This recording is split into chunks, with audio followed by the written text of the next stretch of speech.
والسماء ذات البروج واليوم الموعود والشاهد ومشهود قتل أصحاب الأخدود. அடுத்ததாக நம்முடைய ஜமாத் பேச்சாளர் சகோதரர் சுஜாலி எம்ஐசி அவர்கள் மறுமைக்கான உழைப்பே மகத்தான உழைப்பு என்கிற தலைப்பில் சிறப்புரை நிகழ்த்துவார். கண்ணியம் நிறைந்த எல்லாம் வல்ல அல்லாஹுவின் நல்லடியார்களே, பெரியோர்களே, தாய்மார்களே, சகோதர சகோதரிகளே, தமிழ்நாடு தௌஹீத் ஜமாத் மார்க்க மற்றும் சமுதாய பணிகளை நம்முடைய முயற்சிகளுக்கு ஏற்ப அல்லாஹ்வினுடைய அருளால் நாம் மிகப்பெரிய அளவில் செய்து கொண்டிருக்கிறோம். அந்த வகையில் மார்க்க பணியில் மிக முக்கியமான ஒரு மைல்கல்லாக இன்ஷா அல்லாஹ் வருகிற 10 மாத காலத்திற்கு நாம் ஒரு செயல் திட்டத்தை எடுத்துள்ளோம். அந்த செயல் திட்டமானது அண்ணல் நபியே அழகிய முன்மாதிரி. அண்ணல் நபி அழகிய முன்மாதிரி என்பது அல்ல, அண்ணல் நபியே அழகிய முன்மாதிரி. அப்படி என்றால் அல்லாஹ்வுடைய தூதர் தான் நமக்கு வழிகாட்டி என்பது அதனுடைய மறைமுகமான நோக்கம்.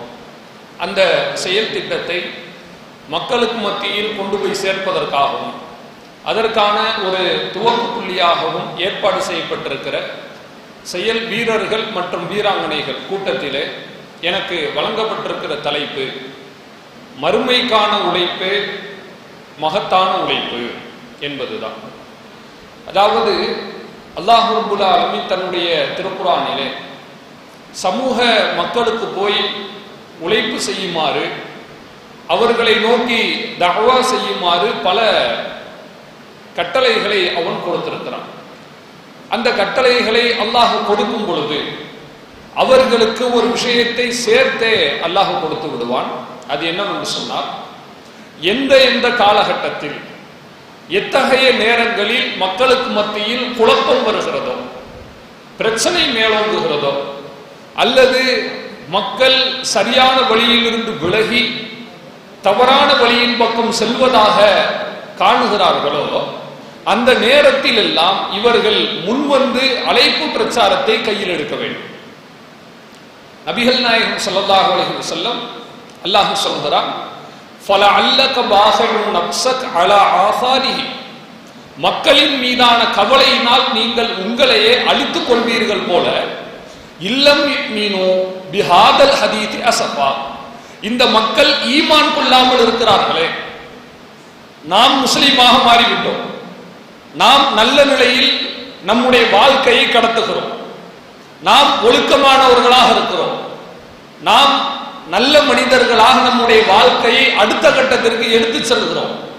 ஆனால் இஸ்லாத்தை ஏற்காத மக்கள், ஈமான் கொள்ளாத மக்கள் எல்லாம் இன்றைக்கு தன்னுடைய வாழ்நாளையும் தன்னுடைய ஆயுளையும் துளைத்துக் கொண்டிருக்கிறார்களே என்று அல்லாஹ்வுடைய தூதர் கவலைப்படுகிறார்கள் என்பதை நாம் பார்க்கிறோம். இந்த கவலை ஏன் அவர்களுக்கு வருகிறது என்று சொன்னால், நாம் இந்த உலகத்தில் உழைக்கக்கூடிய உழைப்பு தான் நாளை மறுமையிலே நமக்கு மிகப்பெரிய நன்மை தருகிறது. அதாவது உலகத்தை விட மறுமை மேலானதுதான், அதுல மறுமை இல்லை. வலல் ஆகிரத்தும் ஹைர், மறுமை தான் சிறந்தது, அதுதான் நீடித்திருக்க கூடியது என்று அல்லாஹ் சொல்கிறான்.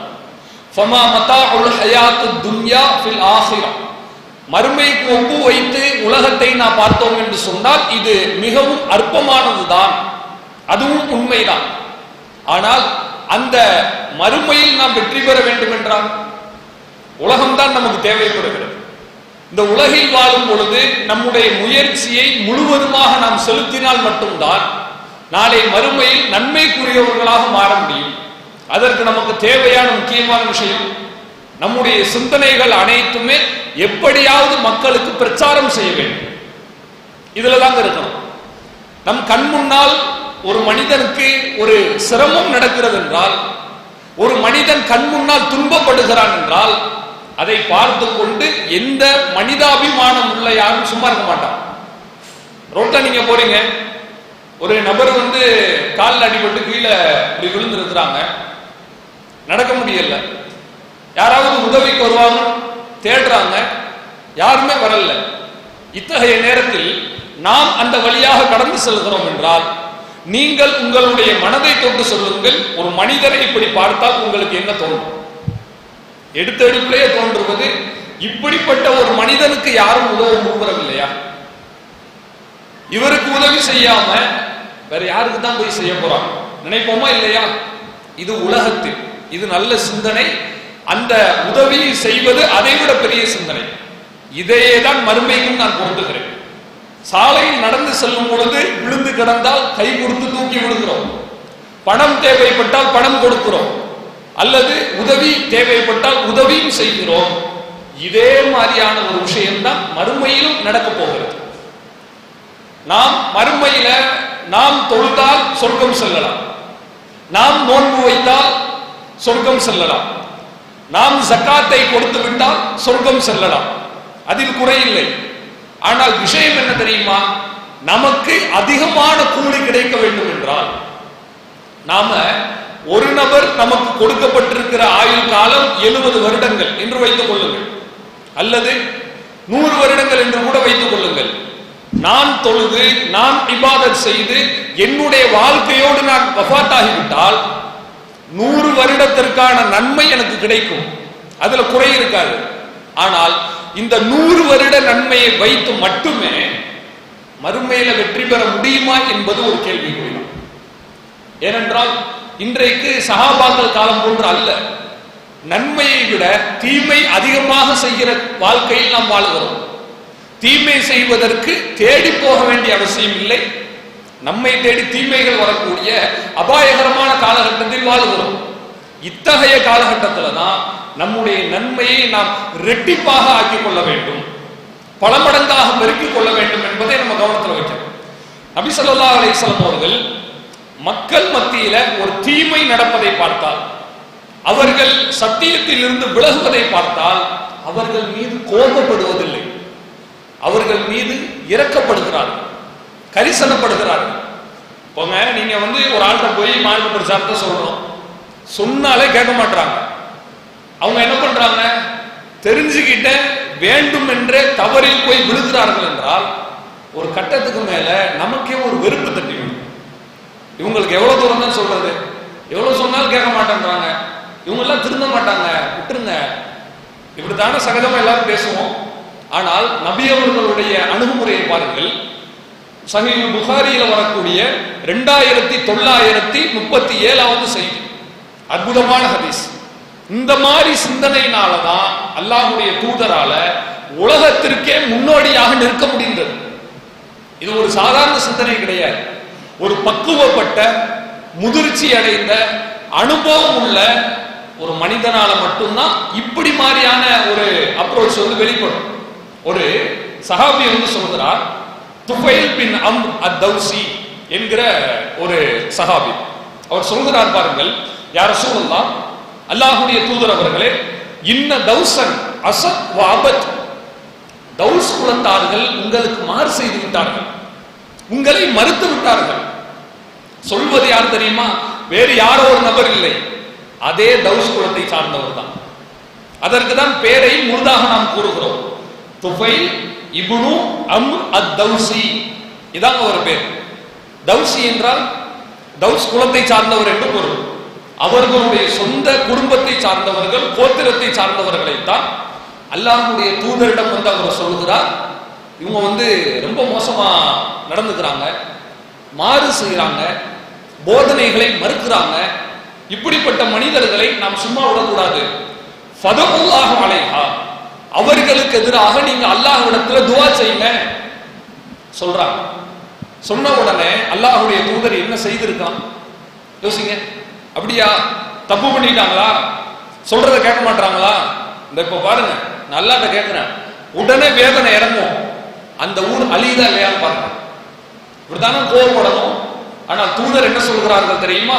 அதாவது அந்த மக்கள் எல்லாம் சொல்கிறார்கள், ஃபதகுல்லாஹ அலைஹா, நீங்க அல்லாஹ்விடத்துல துஆ செய்யுங்கள். ஹலக்கத் தௌஸ் கூட்டத்தினர்கள் அதோடு அழிந்து விடுவார்கள். அப்ப அல்லாஹ்வுடைய தூதர் சொல்கிறார்கள், அல்லாஹும்ம இறைவா இஹ்தி தௌஸன், தௌஸுக்கு நீ நேர்வழி காட்டு. எப்படி?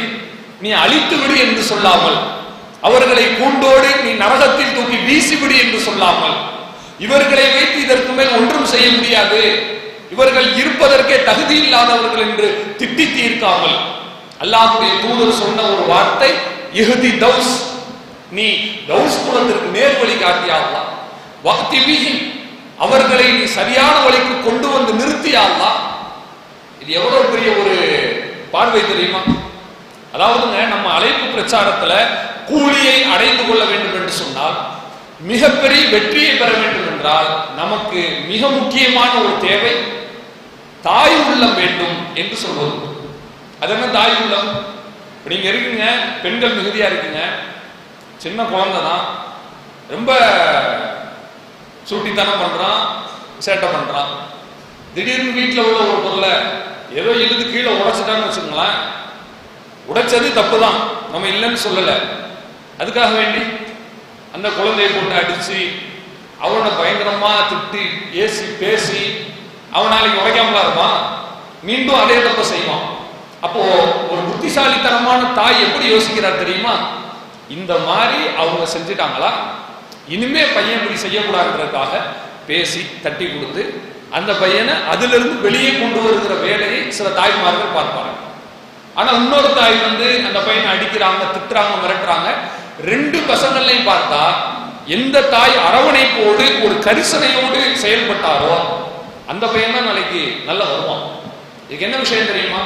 அந்த மனிதன் அந்த காரியத்தை செய்வது வேண்டும் என்று செய்யவில்லை, அறியாமையினால செய்வான். இதுதான் தக்வா. தக்வா காலத்துல எண்ணற்ற பிரச்சனைகள் வரும், எண்ணற்ற விமர்சனங்கள் வரும். ஏன்? நல்லது செய்து கெட்ட பெயரை எடுக்க வேண்டிய சூழ்நிலை வரும். கெட்டது செஞ்சு கெட்ட பேர் வாங்கிட்டா கூட மனசு ஏத்துக்கிறோங்க. நல்லது செஞ்சு கெட்ட பேர் வாங்கினா இதுக்கு செய்யாமலே இருந்து போயிடலாம் தோணுமா இல்லையா? சைத்தானுடைய சிந்தனையில போடுவோம். அந்த சிந்தனை வரும் பொழுது தூதரை நினைத்து பாருங்கள், அவன் தவறு செய்கிறான் என்றால் தெரிந்து செய்யவில்லை, தெரியாமல் செய்கிறான்.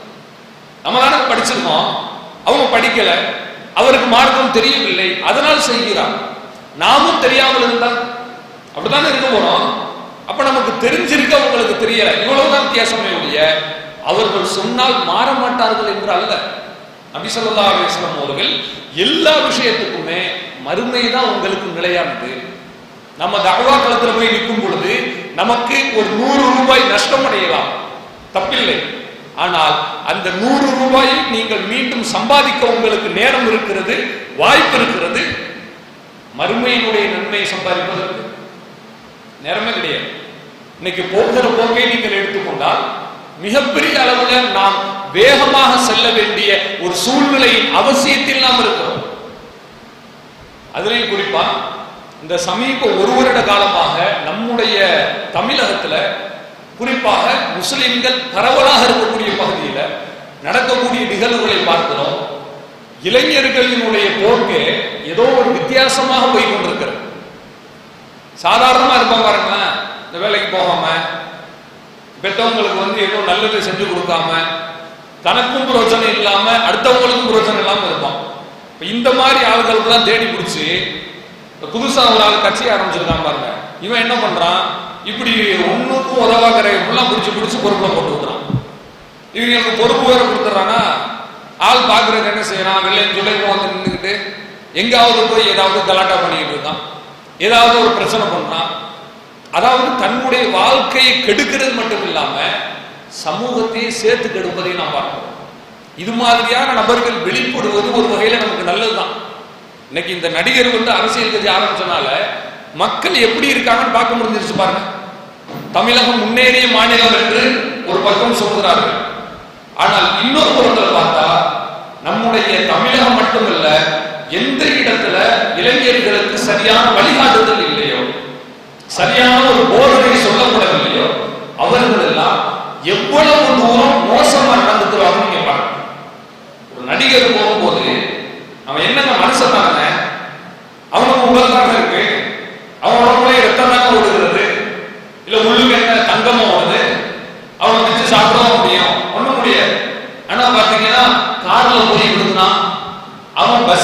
கீழே போய் டயர் தண்ணியில விழுகிற மாதிரி போறான். ஏற்கனவே 41 பேர் மரணத்துக்கு அந்த பஸ் காரணமாயிடுச்சு. இன்னமும் நிறைய பேர் போய் துடிக்கிறான், என்னை சேர்த்து அதில் எடுத்துக்கங்க என்பது போல. இன்னொரு புறத்தில் பார்த்தால் அவர்கள் மக்களை மடையர்களாக மாற்றுவதற்கு எல்லா வேலைகளையும் செய்கிறார்கள். இப்படிப்பட்ட சூழ்நிலையில பெண்கள் அவர்களுடைய அறியாமை உச்சத்தில் போய் இருக்கிறார்கள். நீங்க பார்த்துருப்பீங்க பரவலா வீடியோக்கெல்லாம் ஜும்மா தொழுகைக்கு போகாம மார்க்க கடமையை நிறைவேற்றாமல் அவங்க சொல்லக்கூடிய விஷயம் ஏதோ படத்தை போய் பார்த்துட்டு வந்துட்டால மறுமையில் அல்லாஹ் சொல்றதுக்கு அனுப்பியுமா என்பது போல பேசிக் கொண்டிருக்கிறார். மறுமையில நம்மை கூப்பிட்டு அல்லாஹ் விசாரிக்கும் பொழுது நீ தொழுதாயா என்று கேட்பான், மார்க்க கடமையை பேணி நடந்தாயா என்று கேட்பான், ஹராமுக்கு கட்டுப்பட்டாயா என்று கேட்பான். படத்தை கூடியான்னு கேட்பானா, கண்ட கலிசரை ஆடுறதை போய் பாத்தியான்னு கேட்பானா? ஆனா அவங்களுடைய புரிதல் அப்படித்தான் இருக்கு. இதை பார்த்து ஆத்திரம் வருவது, கோபம் வருவது மனித இயல்பு தான், நான் இல்லை என்று சொல்லவில்லை. ஆனால் இதை பார்த்து கோபம் வருவதை கடந்து இரக்கம் வர வேண்டும். இவ்வளவு முட்டாள் சமுதாயமா இருக்காங்க. நம்ம எவ்வளவு பெரிய முன்னேறிய சமூகமா இருக்கோம், நாம் எவ்வளவு பெரிய ஒரு நல்ல நிலையில் அல்லாஹ் நம்மை வைத்திருக்கிறார். இது சுருக்கமாக சொல்ல போனாங்க, அவர்கள் என்னதான் மிகப்பெரிய அளவில் இருந்தாலும் சரி, அசத்தியத்தில் இருப்பவர்கள் ஏழைகள் தான். நாம செல்வந்தர்கள், நாம பணக்காரர்கள், நம்ம வீட்டில தான் கோடி கோடியா நகை ஒட்டி கிடக்கிறது என்று வைத்துக் கொள்ள வேண்டும். அப்படிப்பட்ட ஒரு விஷயம் நம்மோடு வைத்துக் கொண்டோம் என்று சொன்னால் நமக்கு ராயத்தை குறைஞ்சது. நம்ம எப்பொழுது அடுத்தவர்களுக்கு எடுத்துக் கொடுக்கிறோமோ அந்த நேரத்தில் தான் அதனுடைய ஒரு முன்னேற்றம் வரும் என்பதை ஹதீஸ்களில் பார்க்கலாம். நபி ஸல்லல்லாஹு அலைஹி வஸல்லம் அவர்களுக்கு ஒரு சம்பவம் நடக்கிறது. அந்த செய்தி நமக்கு ஒரு அற்புதமான ஒரு விஷயத்தை சொல்லி காட்டுகிறது. பாருங்கள், மறுமையில் கிடைப்பதுதான் நமக்கு நிலையானது. இந்த உலகத்தில் கிடைப்பது சந்தோஷத்தை கொடுக்கலாம், ஆனால் நிலையானதாக மாறாது என்பதை பாருங்கள்.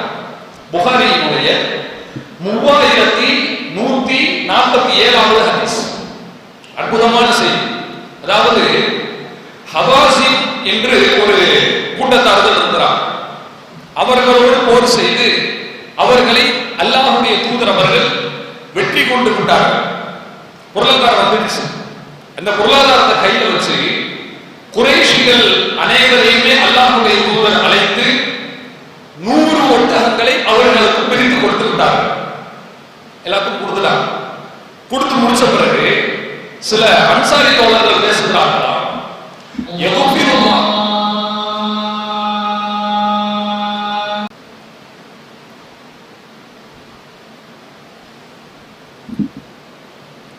அஸ்ஸலாமு அலைக்கும் வரஹ்மத்துல்லாஹி வபரகாத்துஹு. அன்புள்ள சகோதர சகோதரிகளே, நபி ஸல்லல்லாஹு அலைஹி வஸல்லம் அவர்கள் 100 ஒட்டகங்களை ஹவாஸின் கூட்டத்தாரின் சொத்துக்களில் இருந்து எடுத்து குறைஷிகளுக்கு கொடுத்துறாங்க. கொடுத்த உடனே அன்சாரிகளில் இருந்து சில மனிதர்கள் பேசுகிறார்கள், யக்ஃபிருல்லாஹ லி ரசூலிஹி ஸல்லல்லாஹு அலைஹி வஸல்லம், அல்லாஹ் ரப்பல் ஆலமீன் தூதருக்கு பாவ மன்னிப்பு கொடுக்கணும். தூதர் தப்பு செஞ்சுட்டாங்க. யுஹதி குறைஷன், குறைஷிகளுக்கு கொடுத்திருக்கிறார்கள். ஒயதனா, நம்மை விட்டு விட்டார்களே. இது கேட்பதற்கு சாதாரணமாக இருந்தாலும் மிக கடினமான வாசம். ஏனென்றால் ஒரு தூதர் என்பவர் யாருக்கு கொடுக்க வேண்டும் கொடுக்க கூடாது என்பதை மிக துல்லியமாக கணக்கு போடக்கூடிய ஒரு மனிதர். கொடுத்ததுல ஒரு நியாயமும் இருக்கு. அன்சாரிகளுக்கு சொந்தமாக வீடு இருக்கிறது, அவர்கள் உள்ளூரிலே இருக்கிறார்கள். முஹாஜிர்களை விட சற்று வசதி அதிகமாக தான் உண்டு, இதை யாரும் மறுக்க முடியாது. ஆனால் முஹாஜிர்களுக்கு எதுவுமே இல்லை. அவங்க சும்மா ஒன்றும் மதீனாவுக்கு வரல, எல்லாத்தையும் விட்டுட்டு தானே வந்தாங்க. அப்போ இந்த நிலையில வரும் பொழுது இவர்களை விட முஹாஜிர்களுக்கு முன்னுரிமை கொடுப்பது பொருத்தமான ஒண்ணுதான், அது தப்பு கிடையாது. இருந்தாலும் சில மனிதர்கள் அப்படி பேசிவிட்டார்கள். பேசிய உடனே இந்த செய்தி அல்லாஹ்வுடைய தூதரின் காதுக்கு செல்லுகிறது. அப்ப தூதர் அவர்களை அழைத்து கேட்கிறார்கள், மாகான ஹதீத்தும் பலகனியானுக்கும், நீங்க இப்படி பேசினதா எனக்கு ஒரு செய்தி வந்துச்சு, அது உண்மைதானா? நீங்க தான் அப்படி சொன்னீங்களா? என்ன நோக்கத்துக்காக சொன்னீங்கன்னு கேட்கிறாங்க. அப்பொழுது அன்சாரிகளில் உள்ள பெரிய நபர்கள், அவர்களில் உள்ள ஃபக்கீகள், மார்க்க அறிஞர்கள் சொல்கிறார்கள், அல்லாஹ்வுடைய தூதர் அவர்களே, ஆராஅனா யா ரசூலுல்லாஹ், அது எங்களில் உள்ள சில மனிதர்களின் கருத்துக்கள் தான், பொய் கருத்துக்கள், தவறான புரிதல்கள். ஃபலம் யகூலு ஷையன், நாங்க எதையும் சொல்லவில்லை, நாங்க அப்படிப்பட்ட சொல்லக்கூடிய ஆட்கள் கிடையாது. வ அம்மா உனாசும் மின்னா, எங்களில் உள்ள சில மனிதர்கள் தான் ஹதீஸத்து அஸ்னாஹும், அதாவது அவர்களுடைய வயதுகள் ரொம்ப குறைவா இருக்கு. சின்ன பசங்க அந்த மாதிரி சொல்லிட்டாங்க, இளம் பசங்க அப்படி சொல்லிட்டாங்க, தூதர் அவர்களே நாங்கள் யாரும் அப்படி சொல்லவில்லை என்று சொல்கிறார்கள். அல்லாஹ்வுடைய தூதர் அவர்கள் அதை ஏற்றுக்கொண்டு அடுத்து சொல்கிறார்கள் பாருங்கள், இதுதான் இந்த தலைப்புக்கு ரொம்ப முக்கியமானது. அதாவது அன்சாரிகளே, இன்னி உஅதி ரிஜாலன் ஹதீத் அஹதிஹிம் பில் குஃப்ர், நான் இந்த மக்களுக்கு நிறைய கொடுத்திருக்கிறேன் என்று சொல்கிறீர்களே, இவர்கள் எல்லாம் புதிதாக இஸ்லாத்திற்குள் வந்தவர்கள். அமா தருலோன் ஐ எதுஹபன் நாசு பில் அம்வால், மனிதர்கள் அனைத்தும் காசு பணங்களை எடுத்துக்கொண்டு வீட்டுக்கு செல்கிறார்கள். ஆனால் வ தர்ஜிஉ இலா ரிஹாலிக்கும் பி ரசூலில்லாஹி ஸல்லல்லாஹு அலைஹி வஸல்லம், நீங்களோ அல்லாஹ்வுடைய தூதரோடு வீட்டுக்கு செல்கிறீர்கள். எது வேணும் உங்களுக்கு? காசு பணம் வேண்டுமா, சொத்து சுகம் வேண்டுமா, அல்லது அல்லாஹ்வுடைய தூதராகிய நான் உங்களுக்கு வேண்டுமா கேட்கிறார்கள். கேட்ட உடனே மேலும் அல்லாஹ்வுடைய தூதர் சொல்கிறார்கள், ஃபவல்லாஹி, அல்லாஹ்வின் மீது ஆணையாக சொல்கிறேன், மா தன்கலிபூன பி, நீங்கள் எதை எடுத்துக்கொண்டு செல்கிறீர்களோ, ஹைரும் மிம்மா என்கலிபூன பி, அவர்கள் கொண்டு செல்வதை விட அது சிறந்தது. நீங்க காசு பணத்துக்கு பெருசா நீங்க நினைக்காதீங்க. 100 ஒட்டகம் என்ன 100 ஒட்டகம், 1000 ஒட்டகம் ரசூலுல்லாஹ்வால உங்களுக்கு தர முடியுமா? முடியாதா? கொடுக்க நினைச்சா கொடுத்துருவாங்க. அந்த அளவுக்கு ரசூலுல்லாஹ்வுக்கு மனது இருக்கிறது, வரவைக்கக்கூடிய ஒரு திறமை இருக்கிறது, மிக புத்திசாலி. ஒரு வரவை எப்படி கையாள்வது, வரவுகளை எப்படி வரவைப்பது என்பதிலே தூதர் போல சிந்தித்து செயல்படுவதற்கு யாரும் இல்லை. ஒரு காரியம் செய்யணும்னு சொன்னா அதுக்கு ஃபண்டை கலெக்ட் பண்ணிடுவாங்க, யாரும் ரசூலுல்லாஹ் கோச்சிக்க மாட்டாங்க. என்ன அடிக்கடி கேட்குறீங்க, இப்படியே கேட்டா நாங்க எங்க போறது, சம்பாதிக்கிற பணத்தை எல்லாம் ஜமாத்து கொடுத்துட்டா அப்புறம் எங்க பிள்ளைங்களுக்கு என்ன பண்றது, இந்த மாதிரி ஏச்சு பேச்சுக்கள் அறியாமை வெளிப்பாடாக வரும் இல்லையா? இப்படி எந்த ஒரு மனிதனும் சொல்லாத வகைக்கு தூதர் அவர்கள் அழகா வசூல் பண்ணிடுவாங்க. எப்படி பேசினா எப்படி வருமோ எல்லாம் அல்லாஹ்வுடைய தூதருக்கு தெரியும். ஆனால் தூதர் சொல்கிறார்கள், அவர்கள் கொண்டு செல்வதை விட நீங்கள் கொண்டு செல்வதுதான் மிகவும் சிறந்தது என்று சொன்ன உடனே அன்சாரி தோழர்கள் சொல்கிறார்கள், பலா யா ரசூலல்லாஹ், அல்லாஹ்வுடைய தூதர் அவர்களே நிச்சயமா நாங்க ஏத்துக்கிறோம், நாங்க எந்த மாறும் செய்யவில்லை, கதுரலீனா, அதை அப்படியே பொருந்திக் கொள்கிறோம். தூதர் சொல்கிறார்கள், இன்னக்கும் சதரவுன பஅதி அஸரத்தன் ஷதீதா, நன்றாக கவனித்துக் கொள்ளுங்கள், என்னுடைய மரணத்திற்கு பிறகு நீங்கள் அதிகமான பிறருக்கு முன்னுரிமை கொடுப்பதை பார்ப்பீர்கள். உங்களுக்கு கொடுக்க மாட்டாங்க, அடுத்தவங்களுக்கு கொடுப்பாங்க. நீங்க தேவை உடைய மக்களாக இருப்பீர்கள், அவர்களுக்கு போய் கொடுக்கப்படும்.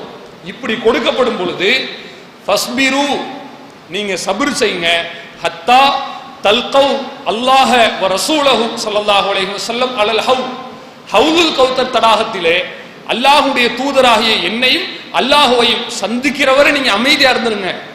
தயவு செஞ்சு ஆத்திரப்படாதீங்க, அவசரப்படாதீங்க, காழ்ப்புணர்ச்சி பட்டு விடாதீர்கள். மறுமையினுடைய வாழ்க்கை தான் உங்களுக்கு சிறந்தது என்கிற ஒரு கூற்றை அல்லாஹ்வுடைய தூதர் அவர்கள் அந்த மக்களுக்கு சொல்லி காட்டுகிறார்கள். அதான் நமக்கும் இன்றைக்கு நம்முடைய சொத்து பத்துக்களுக்கு எந்த அளவுக்கு முக்கியத்துவம் கொடுக்கிறோமோ, காசு பணத்திற்கு முக்கியத்துவம் கொடுக்கிறோமோ, நகை நட்டுக்களுக்கு நாம் எந்த அளவிற்கு ஆசைப்படுகிறோமோ, அதே போலதான் கொஞ்சமும் குறையாமல் மறுமையினுடைய வெற்றிக்கு நாம் ஆசைப்பட வேண்டும். அதாவது நம்பினால் நம்பாவிட்டால் இதுதான் உண்மை. நகை நட்டுக்களோ காசு பணமோ வீடு வாசலோ கடை கண்ணிகளோ மட்டும் நம்முடைய சொத்து அல்ல, இஸ்லாமிய மார்க்கமும் நம்முடைய சொத்து தான். நம் பிள்ளைங்களுக்கு எப்படி படிப்பை கொடுக்கிறோமோ, பணத்தை கொடுக்கிறோமோ, ஒழுக்கத்தை சொல்லி தருகிறோமோ, அதே போல மார்க்கத்தையும் சொல்லித்தர வேண்டிய அவசியத்தில் இருக்கிறோம். ஊர் உலகத்தில் இருக்கிற எல்லா மனிதர்களுக்கும் சொல்ல வேண்டும். அல்லாஹ்வுடைய தூதரவர்களை பற்றி அல்லாஹ் சொல்கிறான், வமா அக்தருன் நாஸ் வலவ் ஹரஸ்த பிமுஃமினீன், முகமது நபி அவர்களே, நீங்கள் உலகத்தில் உள்ள எல்லா நபர்களும் மூமீன்களாக மாற வேண்டும் என்று ஆசைப்படுகிறீர்கள். ஆனால் அது நடக்காது. அப்படி நடக்க முடியாது. எல்லா மனிதர்களுக்கும் சிந்திக்கிற ஆற்றலை நான் கொடுத்திருக்கிறேன். ஆனால் அவன் சரியானதை தேர்வு செய்வது மிக குறைவான ஆட்கள் தான் என்று அல்லாஹ்வினுடைய வசனம் பேசுவதை நாம் பார்க்கிறோம். அப்படி என்றால் யாருக்கும் கிடைக்காத ஒரு பொக்கிஷம் நம்முடைய கையில் இருக்கிறது. இதை அப்படியே நாம் வைத்துக் கொண்டோம் என்று சொன்னால் பேருக்கு நம்மளவில் சுருங்கி விடுமே ஒழிய இதை ரெட்டிப்பாக மாற்றுகிற ஒரு புத்திசாலித்தனம் தாவா களத்தில் தான் இருக்கிறது. பயான் கேட்பது மார்க்கத்தை கற்றுக்கொள்வதனுடைய முதல் படி. பயான் பேசுவது மார்க்கத்தை எடுத்து சொல்வதனுடைய முதல் படி. ஆனால் தாவா களத்தில் இறங்கி செயல்படுவது அனைத்து விஷயங்களை விட மேலானதான். எல்லாத்தையும் விட நன்மையில கூடுதலாக இருக்கக்கூடியது. ஒரு செல்வந்தர் எவ்வளவு மிகப்பெரிய ஒரு நன்மைக்கு பாத்திரதாரியாக மாறுகிறாரோ அதே அளவுக்கான நன்மையை பிரச்சாரத்தில் நிற்கிற மனிதனாலும் எட்ட முடியும். இதான் உண்மை. கோடி ரூபாய் தர்மம் செய்யறாங்க. அந்த 1 கோடி ரூபாயில எவ்வளவு நன்மை கிடைக்கிறதோ அந்த நன்மையை 4 நபருக்கு இஸ்லாத்தை போய் சொன்னால் அழகாக நம்ம சம்பாதித்து விடலாம். எப்படி சம்பாதிக்க முடியும் தெரியுமா? அல்லாஹ்வுடைய தூதர் ஒரு முறை அழகாக சொல்கிறார்கள். ஒரு சஹாபி கேட்கிறார், யா ரசூலுல்லாஹ், இந்த மனிதர் உதவி தேவை கேட்டு நம்ம இடத்துல வந்திருக்கிறார். என் வீட்டில் நான் போய் கேட்டேன், ஆனால் எதுவுமே இல்லை, கொடுப்பதற்கு எதுவும் கிடையாது. இவருக்கு கொடுக்கக்கூடிய மனிதரை எனக்கு தெரியும், அவர் இடத்துல இவர் நான் அழைச்சிட்டு போகட்டா, ரெக்கமெண்ட் பண்ணட்டா, சிபாரிசு பண்ணவா? தூதர் அழகாக கேட்கிறார்கள், இது என்ன கேள்வி? தாராளமா நீங்க வந்து ரெக்கமெண்ட் பண்ணுங்க. மன்தா இலா ஹுதா, ஒரு மனிதன் இன்னொரு மனிதனை நேர்வழியை நோக்கி அழைக்கிறான் என்று சொன்னால் பலஹு மிதுலு அஜ்ரி ஃபாயிலிஹி, அந்த நேர்வழிக்கு யார் இன்னொரு மனிதரை அழைக்கிறாரோ எடுத்து கொண்டு போய் சேர்க்கிறாரோ அந்த மனிதனுக்கு இவர் யாருக்கு போய் சொன்னாரோ அவருடைய நன்மையை போன்ற ஒரு பங்கு அப்படியே அல்லாஹ் கொடுத்து கொண்டே இருப்பார். நீங்க 100 நபருடைய வாழ்க்கையில மாற்றத்தை ஏற்படுத்துகிறீர்களா? குறைந்தபட்சம் ஒரு 20 நபர்கள், ஒரு ஆள் 2 ஆள் நான் சொல்ல மாட்டேன். ஏன்னா நம்ம செய்யக்கூடிய பிரச்சாரம் பரவலாத்தான் போதுங்க. நம்ம ஒன்றும் ஒரு தெருமுக்குள்ள நின்று சாதாரணமா பேசல. தெருமுனை பிரச்சாரம் பண்றோம், பொதுக்கூட்டம் நடத்துறோம், ஜுமா பயான்ல தாவா செய்யறோம். இது அல்லாம நோட்டீஸ் கொடுத்து நம்ம பிரச்சாரத்தை வீரியப்படுத்துகிறோம். பிரச்சாரத்திற்கான என்னென்ன தந்திரோபாயங்கள் இருக்கிறதோ அது அனைத்தையுமே நம்ம வந்து புழங்கி கொண்டுதான் இருக்கிறோம். நம்ம ஒரு நபர் மூலியமா பயன்பெற்றவர்கள் குறைஞ்சபட்சம் ஒரு 20 பேர் இருப்பாங்க. குறைஞ்சபட்சம், கூடுதலா கூட இருக்கலாம். அந்த 20 நபர்கள் ஐவேளை தொழுகை தொழுவதற்கு உங்களுடைய பயான் காரணமாக இருந்தால் அல்லது உங்களுடைய உழைப்பு காரணமாக இருந்தால் நீங்க கொண்டு போய் கொடுக்கக்கூடிய ஒரு ₹1 நோட்டீஸ், இந்த நோட்டீஸை படிச்சுட்டு தீமையிலிருந்து அவர் விலகி விட்டாரே ஆனால் மௌத்து வரை அவர் செய்கிற எல்லா நன்மைகளுக்குமே நீங்களும் ஒரு பங்காளியாக மாறுகிறீர்கள். அப்படி என்றால் நாளை மறுமையில நம் ஒருவருடைய நன்மையை வைத்து சொர்க்கம் செல்வதற்கு பதிலாக நம்மால் பயன்பெற்ற 20 நபர்களினுடைய நன்மையை வைத்து நாம் சொர்க்கம் செல்லலாம். ரொம்ப சுலபமா போயிடலாம் தானே, சிக்கல் இல்லாம போய் சொர்க்கத்தில் அப்படி சேஃபா லேண்ட் ஆயிடலாம். தேவைக்கு மேல நன்மை இருந்தால்தான் மறுமையில வெற்றி பெற முடியும் என்பதை இந்த நேரத்தில் கவனத்தில் வச்சு நபி ஸல்லல்லாஹு அலைஹி வஸல்லம் அவர்கள் சொன்னது போல இன்ன தால்லா அலா கைர், நன்மையை பிறருக்கு நீங்கள் அறிவித்து கொடுத்தீர்களே ஆனால் ஃபலஹு மிதுலு அஜ்ரி ஃபாயிலிஹி, அவரை போன்ற ஒரு பங்கு உங்களுக்கும் கிடைக்கிறது என்று சொன்னார்கள். எனவே நாம் அழைப்பு பிரச்சாரத்தில் நம்மையும் ஒரு பங்காளிகளாக மாற்றிக்கொண்டால், நம்முடைய கையையும் அதில் நனைத்து விட்டோம் என்று சொன்னால், நாம் யாருக்கு போய் பிரச்சாரம் செய்கிறோமோ அந்த மனிதர்களும் பிரச்சாரம் செய்வார்கள், அவர்களால் பல மனிதர்கள் மாற்றமடைவார்கள், அவர்கள் நமக்கு நன்மையை சம்பாதித்து கொடுத்து கொண்டே இருப்பார்கள், அவர்களுக்கும் அல்லாஹ் நன்மையை குறைவில்லாமல் கொடுப்பான் என்பதுதான் இஸ்லாத்தினுடைய தனிச்சிறப்பு. இப்படிப்பட்ட மறுமைக்கான உழைப்பு தான் மகத்தான உழைப்பு. உலகத்தில் இருக்கிற எல்லா விஷயங்களையும் விட, எல்லா விதமான பொருள் செல்வங்களையும் விட மறுமையில் கிடைக்கிற ஒவ்வொரு நன்மை முக்கியமானது என்பதை நம்முடைய கவனத்தில் ஆழமாக நாம் ஏற்றிக்கொண்டு இந்த உழைப்பில் நம்முடைய எந்த சிரமங்கள் இருந்தாலும், எவ்வளவு பெரிய உடல் உபாதைகள் இருந்தாலும், எவ்வளவு பெரிய வேலை பளுக்கள் இருந்தாலும் அது அனைத்தையும் பின்னுக்கு தள்ளி அல்லாஹுக்காக முன்வந்து நின்றோம் என்று சொன்னால் நாம் எந்த அளவிற்கு சிரமத்தோடு உழைக்கிறோமோ அத்தகைய சிரமத்தை விட கூடுதலாக அல்லாஹ் ரப்புல் ஆலமீன் நன்மை தருவதற்கு போதுமானதாக இருக்கிறார். அந்த நன்மையை மிகப்பெரிய அளவில் அடைந்து நாளை மறுமையில் மிகப்பெரிய வெற்றியை பெறக்கூடிய ஒரு நல்வாய்ப்பினை அல்லாஹ் ரப்புல் ஆலமீன் நம் அனைவருக்கும் தந்தருள் பாலிப்பானாக. வாஹிரு தஅவானா அனில் ஹம்துலில்லாஹி ரப்பில் ஆலமீன். அஸ்ஸலாமு அலைக்கும் வரஹ்மத்துல்லாஹி வபரகாத்துஹு.